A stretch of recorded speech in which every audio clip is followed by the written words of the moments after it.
आज हम बात करेंगे एक ऐसे रहस्य की, एक ऐसे शहर की जो हजारों साल से इतिहास और कहानियों के बीच कहीं खोया हुआ है। द्वारका, वो शानदार शहर जिसे भगवान कृष्ण ने खुद बसाया था। और फिर एक दिन वो पूरी की पूरी नगरी समुद्र में समा गई।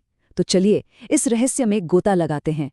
तो सवाल यही उठता है ना, आखिर कृष्ण की इतनी शानदार नगरी द्वारका समुद्र में डूबी कैसे? क्या ये सिर्फ एक मिथक है, एक कहानी, या फिर इसके पीछे कोई ऐसा सच है जो आज भी समंदर की गहराइयों में छिपा है? देखिए, इस पूरी पहेली के 3 अहम हिस्से हैं। एक बहुत शक्तिशाली श्राप, 2 एक भयानक गृह युद्ध मतलब सिविल वॉर, और 3 वो डूबा हुआ रहस्य जिसे आज भी ढूंढा जा रहा है। इन्हीं तीनों को जोड़कर द्वारका के डूबने की पूरी कहानी बनती है। तो चलिए इस डूबे हुए शहर के रहस्य को थोड़ा और करीब से देखते हैं। द्वारका, जानते हैं इसे भगवान कृष्ण की कर्म भूमि भी कहते हैं, और ये हिंदू धर्म के 7 सबसे पवित्र नगरों में से एक थी। मतलब ये सिर्फ एक शहर नहीं था, ये वैभव और सुरक्षा का एक सिंबल था। तो आखिर ये द्वारका थी क्या? देखिए, कहानियों के मुताबिक जब भगवान कृष्ण ने कंस को मारा तो उसका ससुर जरासंध यदुवंशियों का जानी दुश्मन बन गया। वो बार बार हमले कर रहा था। तो अपने लोगों को बचाने के लिए कृष्ण सबको मथुरा से एक सुरक्षित जगह ले गए, और वहीं उन्होंने एक ऐसा शानदार शहर बनाया जो एकदम किला जैसा था। चारों तरफ ऊंची ऊंची दीवारें, कई सारे गेट्स, यानी कई द्वार, और इसीलिए इसका नाम पड़ा द्वारका। पर इस आलीशान शहर के खत्म होने की कहानी बहुत बहुत पहले ही शुरू हो गई थी। असल में ये कहानी है 2 श्रापों की, जिन्होंने द्वारका की किस्मत पर ताला लगा दिया।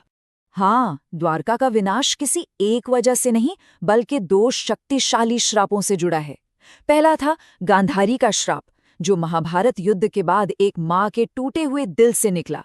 और दूसरा था ऋषियों का श्राप, जो यादवों के अपने घमंड और एक बहुत बुरे मजाक का नतीजा था। सबसे पहले गांधारी के श्राप को समझते हैं। सोचिए, महाभारत के युद्ध में अपने 100 के 100 बेटे खोने के बाद गांधारी का क्या हाल हुआ होगा। उन्होंने इसका पूरा दोष भगवान कृष्ण पर डाल दिया, और दुख और गुस्से में उन्होंने श्राप दिया, जैसे मेरे कौरवों का वंश खत्म हो गया, ठीक वैसे ही तुम्हारा यदुवंश भी आपस में लड़कर खत्म हो जाएगा। ये सिर्फ शब्द नहीं थे, ये आने वाले विनाश की नींव थी। अब आता है दूसरा श्राप, और इसकी वजह बना एक बहुत ही भद्दा मजाक। हुआ ये कि कुछ यादव लड़के थे, थोड़े घमंडी। उन्होंने कृष्ण के बेटे सांब को एक प्रेग्नेंट औरत के कपड़े पहना दिए और उसे लेकर पहुंच गए महर्षि विश्वामित्र और नारद जैसे बड़े ऋषियों के पास, ये पूछने के लिए कि बताओ इसके पेट में क्या है। अब ऋषि तो सब जान गए, उनके अपमान की कोई सीमा नहीं रही, और गुस्से में उन्होंने श्राप दे दिया कि सांब किसी बच्चे को नहीं, बल्कि एक लोहे के मूसल को जन्म देगा, और वही मूसल पूरे यदुवंश के विनाश का कारण बनेगा। और फिर वो भविष्यवाणियां सच होने लगीं। महाभारत का युद्ध खत्म हुए 36 साल बीत चुके थे, और अब द्वारका में तबाही के संकेत साफ साफ दिखने लगे थे। तो सोचिए, शहर में हो क्या रहा था। मतलब रोज भयानक आंधियां चल रही थी, चूहों की आबादी इतनी ज्यादा बढ़ गई कि सड़कों पर चलना मुश्किल हो गया। यादव लोग पाप करने में इतने डूब गए कि उन्हें सही गलत का कोई फर्क ही नहीं पड़ रहा था। हालत इतनी खराब हो गई कि शहर में शराब बैन करनी पड़ी, पर उसका भी कोई फायदा नहीं हुआ। ये सब एक के बाद एक बुरे संकेत थे कि अब अंत बहुत करीब है। और फिर वो आखिरी दिन आ ही गया। जगह थी प्रभास क्षेत्र, एक तीर्थ स्थान। सब कुछ शुरू हुआ बस एक छोटी सी बहस से, और वो बहस देखते ही देखते एक भयानक गृह युद्ध में बदल गई। सात्विकी और कृतवर्मा, 2 यादव योद्धाओं के बीच एक मामूली सी कहासुनी हुई, और उसने ऐसी आग लगाई कि पूरा यदुवंश एक दूसरे के खून का प्यासा हो गया।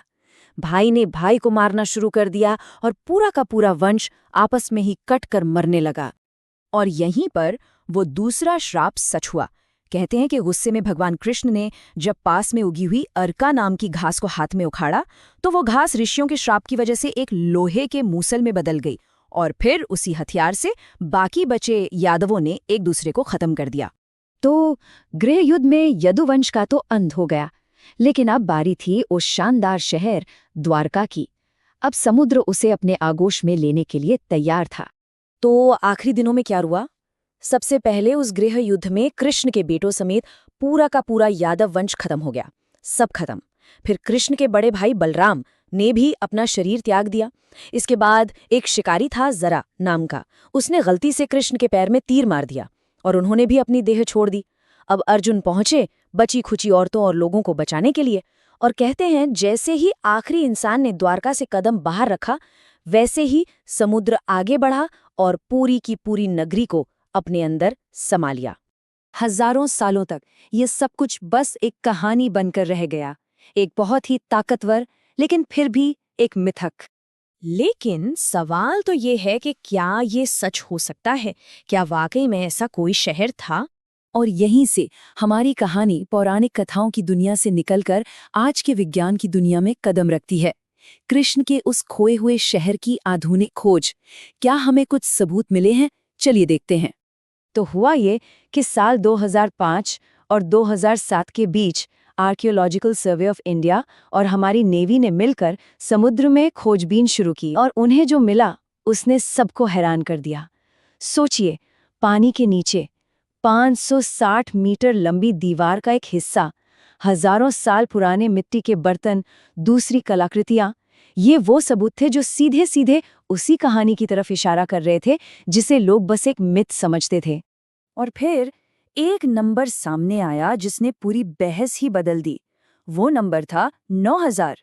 जी हाँ, 9000 साल। कुछ रिसर्चर्स का मानना है कि समुद्र में डूबा ये शहर इतना पुराना हो सकता है। अगर ये सच निकला तो इसका मतलब ये होगा कि ये शहर इजिप्ट और मेसोपोटामिया की सभ्यताओं से भी पुराना है। मतलब ये दुनिया की सबसे पुरानी सभ्यताओं में से एक हो सकता है। तो बात घूम फिर के वहीं आ जाती है कि कहाँ कहानी खत्म होती है और कहाँ से इतिहास शुरू होता है। द्वारका की ये दास्तान शायद उसी धुंधली सी लाइन पर खड़ी है, एक ऐसा रहस्य जो आज भी समंदर की गहराइयों में कहीं दफन है, अपने जवाबों का इंतजार कर